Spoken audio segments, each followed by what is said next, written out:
பிரியமானவர்களே, ஆண்டவரும் அருமை இரட்சகருமா இருக்கிற இயேசு கிறிஸ்துவின் இனிய நாமத்தினாலே இந்த கால வேளையிலே உங்களை வாழ்த்துகிறேன். இந்த நாள் முழுவதுமாக நீங்கள் செய்கிற எல்லா காரியத்திலேயும் கர்த்தருடைய கரம் உங்களோடு கூட இருந்து உங்களுக்கு ஜெயத்தை கொடுப்பதாக.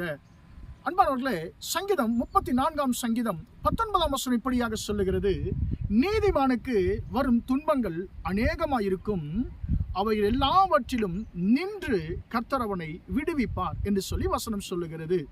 பிரியமானவர்களே, இந்த காலை வேளையிலே உங்களை பார்த்து கர்த்தர் சொல்லுகிறார், என் மகனே மகளே, நீ நீதிமானாய் இருக்கிறாய், உனக்கு அநேக துன்பங்கள் வருகிறது, அதை உண்மைதான், அதை நான் அறிந்திருக்கிறேன். ஆனாலும் நான் உனக்கு ஒரு காரியத்தை சொல்ல விரும்புகிறேன்.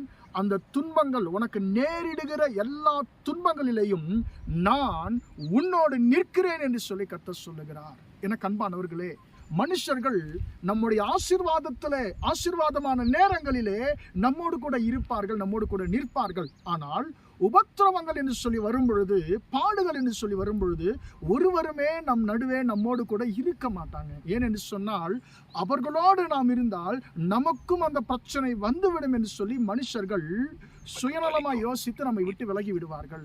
இதுவே ஆசீர்வாதம் வரும் பொழுது, நான் தான் அவரோடு இருந்தேன் என்று சொல்லி நம்மோடு கூட இருப்பதற்கு சண்டையிட்டுக் கொள்வார்கள். இதுதான் மனுஷனுடைய சுபாவம்.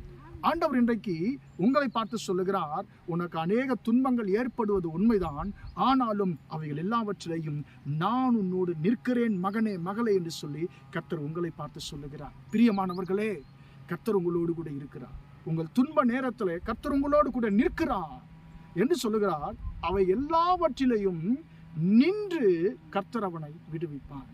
உங்களுக்கு வருகிற பாடுகள், உபத்திரவங்கள் ஒருவேளை விவரிக்க முடியாததா இருக்கலாம், சொல்ல முடியாததா இருக்கலாம். அன்பானவர்களே, சில நேரத்தில் உங்களுக்கும் எனக்கும் வருகிற பாடுகள் வெளியே சொல்ல முடியாத அளவுக்கு கொடுமையானதாக இருக்கும். அப்படிப்பட்ட ஒரு உபத்திரவத்தின் பாதையிலே, துன்பத்தின் பாதையிலே நீ கடந்து சென்று கொண்டிருக்கிறாயோ, கர்த்தர் உன்னை பார்த்து சொல்லுகிறார், உன் துன்பங்கள் எல்லாவற்றிலையும் நான் உன்னோடு நிற்கிறேன். உனக்கு ஏற்படுகிற எல்லா துன்பத்திலையும் நான் உன்னோடு கூட நிற்கிறேன், நான் உன்னை விடுவிப்பேன் என்று சொல்லி கர்த்தர் சொல்லுகிறார். அன்பானவர்களே, சங்கீதத்துல நாம் 105 சங்கீதத்துல நாம் 13 வசனத்திலிருந்து நாம் பார்க்கிறோம். பிரியமானவர்களே, அவர்களை ஒடுக்கும்படிக்கு ஒருவருக்கும் இடம் கொடாமல் அவர்கள் நிமித்தமாய் ராஜாக்களை கடிந்து கொண்டு ஆண்டவர் சொல்லுகிறார், நான் அபிஷேகம் பண்ணினவர்கள் நீங்கள் தொடக்கூடாது, என் தீர்க்கதரிசிகளுக்கு நீங்கள் தீமை செய்யாமல் இருங்கள் என்று சொல்லி ஆண்டவர் புறஜாதிகளை பார்த்து சொன்னார். உங்களை ஒடுக்கும்படிக்கு கர்த்தர் ஒருவருக்கும் இடம் கொடுப்பதில்லை. அன்பானவர்களே, மனுஷர்கள் உங்களை ஒடுக்க நினைத்தாலும், மனுஷர்கள் உங்களுக்கு தீமை செய்ய நினைத்தாலும், உங்களுக்கு நன்மை செய்கிற கர்த்தர் உங்களோடு கூட இருக்கிறார். நீங்கள் ஒரு நாளும் எந்த மனுஷனாலும் ஒடுக்கப்படுவது இல்லை. மனுஷர்கள் உங்களை ஒடுக்க முயற்சிக்கலாம், ஆனால் கர்த்தர் சொல்லுகிறார், நான் உன் துன்பத்தின் பாதையில உன்னோடு நிற்கிறேன், நான் உன்னை விடுவிப்பேன் என்று சொல்லி கர்த்தர் சொல்லுகிறார். அன்பானவர்களே, யாபேஸ் என்கிறதான ஒரு மனுஷனை குறித்து 1 நாளாகமம் 4:9-10 வசனங்களில் நாம் வாசிக்கிறோம். யாபேஸை அவனுடைய தாய் பெற்றெடுக்கும் பொழுது என்ன தெரியுமா பெயர் கொடுத்தால் நமக்கு தெரியும்? துக்கம் என்று சொல்லி பெயர் கொடுத்தாள். யாபேஸ் என்று சொன்னால் துக்கம் என்று சொல்லி அர்த்தம். அவனுடைய வாழ்க்கையும் துக்கத்திலே தான் அவனுடைய வாழ்க்கை அப்படியே போய்கொண்டிருந்தது.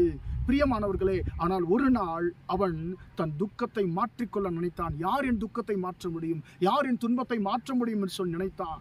கர்த்தரை அவன் தேடினான், கர்த்தருடைய பாதங்களை பிடித்து கொண்டான். ஆண்டவரை பார்த்து சொல்லுங்க, ஆண்டவரே நீர் என்னை ஆசீர்வதிங்க, ஆண்டவரே துன்பங்கள் ஆண்டவரே, தீங்கு என்னை துக்கப்படுத்தி கொண்டே இருக்கிறது ஆண்டவரே, அதற்கு என்னை விலக்கி காத்திருளும் ஆண்டவரே என்று சொல்லி கர்த்தரை அவன் வேண்டிக் கொண்டான். வசனம் சொல்லுகிறது, அவன் வேண்டிக் கொண்டதை தேவன் அருளினார்.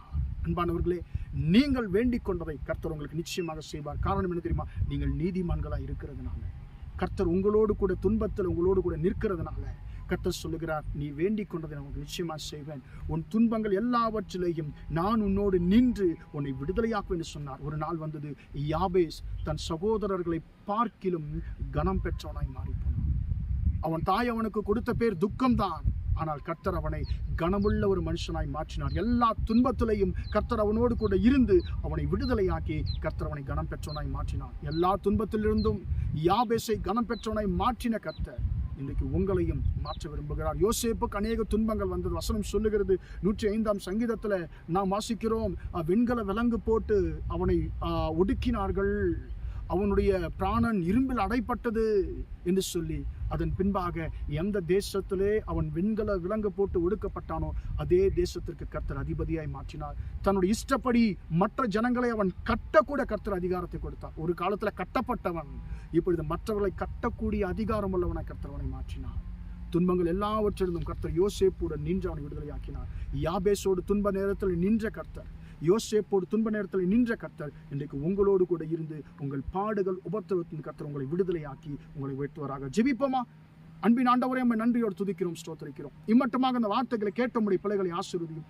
நீதிமானுக்கு வரும் துன்பங்கள் அநேகமாக இருக்கும், அவைகள் எல்லாவற்றிலும் நின்று கர்த்தரவனை விடுவிப்பான்ற வார்த்தையின்படி ஆண்டவரே பலவிதமான பாடுகளில் துன்பத்தில் இருக்கிற பிள்ளைகளை கர்த்தரை விடுதலையாக்கும்படியா ஜெபிக்கிறேன். இயேசுவின் நாமத்தினாலே உம்முடைய பிள்ளைகளுடைய பாடுகளில் இருந்து ஆண்டவரே விடுதலை உண்டாகட்டும் என்று சொல்லி ஜெபிக்கிறேன். இயேசுவின் நாமத்தினாலே இந்த நாள் முழுவதுமாக உம்முடைய பிள்ளைகள் செய்கிற எல்லா காரியத்திலேயும் உம்முடைய கரம் கூட இருந்தவர்களுக்கு ஜெயத்தை கொடுக்கட்டும் என்று இயேசுவின் நாமத்தில் ஒப்புக் கொடுத்து ஜெபிக்கிறேன் ஜீவனுள்ள நல்ல பிதாவே.